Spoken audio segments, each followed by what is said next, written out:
کیا جدید پاکستان کا خواب شرمندہ تعبیر ہو سکے گا؟ ہم ہر سال 14 اگست کو بھرپور قومی و جوش و جذبے کے ساتھ اپنا جشن آزادی مناتے ہیں، اور کیوں نہ منائیں کہ یہی وہ مبارک دن ہے کہ جس روز ہم نے اسلام کے نام پر ایک آزاد وطن حاصل کیا تھا۔ پاکستان کے قیام کی بنیاد دو قومی نظریہ ہے جس کے بانی سر سید احمد خان ہیں۔ انہوں نے ہی سب سے پہلے مسلمانوں کو ایک قوم قرار دیا تھا۔ پھر آگے چل کے شاعر مشرق حضرت علامہ اقبال نے 1930 کے اپنے خطبہ الہ آباد میں ایک نئی اسلامی مملکت کا جغرافیائی نقشہ پیش کر کے پاکستان کے قیام کی پیش گوئی فرما دی۔ یوں علامہ اقبال پاکستان کے مصور و مبشر ہیں، اور پھر اقبال کے ہی ایما پر قائد اعظم محمد علی جناح نے پاکستان کے خواب کو شرمندہ تعبیر کیا۔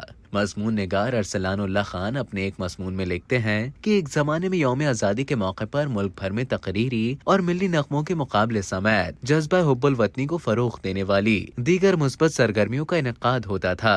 پھر آہستہ آہستہ یوم آزادی جشن آزادی میں تبدیل ہو گیا، اور بعد ازاں اس جشن میں ایسی خرافات شامل ہو گئیں کہ جو قیام پاکستان کی روح کے سراسر منافی ہیں۔ اب 14 اگست کے روز ہر سو ایک طوفان بدتمیزی دکھائی دیتا ہے۔ بچے دن بھر کرب انگیز آواز والے باجے بجانے میں مصروف رہتے ہیں، من چلے نوجوان اپنی بائکس کے سائلنسر نکال کر ریس لگاتے ہیں، اور تفریحی مقامات پر آنے والی خواتین کو تنگ کیا جاتا ہے۔ حالانکہ جشن آزادی منانے کا مقصد یہ ہے کہ ہم پاکستان سے سچی محبت کا اظہار کرتے ہوئے اس کے ظاہر و باطن کو ہر قسم کی غلاظت سے پاک رکھیں۔ بدقسمتی سے ہمارے نوجوانوں کی اکثریت نے 14 اگست کا دن محض کھیل تفریح اور آوارہ گردی کے لیے مختص کر لیا ہے، اور اس روز ہر جگہ گندگی و غلاظت کے ڈھیر دکھائی دیتے ہیں۔ بقول اقبال، وہ فریب خوردہ شاہی کے پلا ہو کر گسوں میں، اسے کیا خبر کہ کیا ہے رہو رسم شہبازی۔ ایک طرف ہم پاکستان کو نیا پاکستان، جدید ملک بنانے کا دعویٰ کرتے ہیں،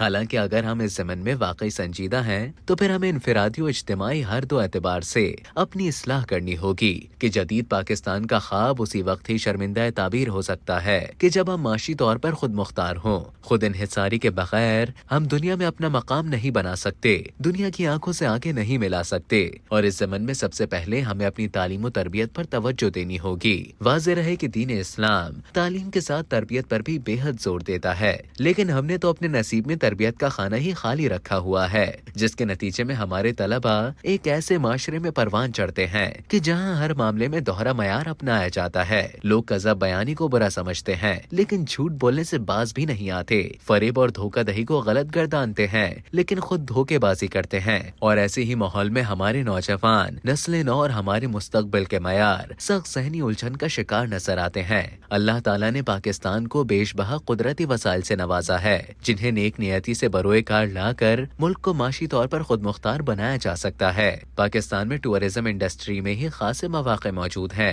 اگر صرف اس پر ہی توجہ دی جائے تو پھر ہم صرف سیاحت کے شعبے سے ہی ٹھیک ٹھاک ذرہ مبادلہ کما سکتے ہیں۔ اسی طرح ہمارے ملک میں بائی سائیکلز، موٹر سائیکلز، پنکھوں، سولر سسٹمز اور UPS وغیرہ کے ہنرمند بھی بڑی تعداد میں موجود ہیں، اور ان انڈسٹریز کے فروغ سے بھی ہم اپنی مصنوعات دوسرے ممالک کو فروخت کر کے اپنی معیشت مضبوط کر سکتے ہیں۔ یاد رہے، جدید پاکستان ایک ایسا پاکستان ہے جہاں جہالت اور انتہا پسندی نہ ہو، اور جہاں کسی کو اس کے مذہب، مسلک، زبان، قوم اور قبیلے کی بنیاد پر قتل نہ کیا جاتا ہو، جہاں تعلیم کو اولین ترجیح دی جائے، جہاں مردوں کے ساتھ خواتین کو بھی تعلیم کے یکساں مواقع میسر ہوں، اور جہاں ایک استاد کی ویسی ہی عزت ہو جیسا قرون اولیٰ کے اساتذہ کی تکریم کی جاتی تھی۔ جدید پاکستان کا مطلب ہرگز مغرب کی نقالی نہیں، بلکہ اس سے مراد ایسا پاکستان ہے جو معتدل، منظم اور مربوط انداز میں ترقی کی راہ پر گامزن رہے،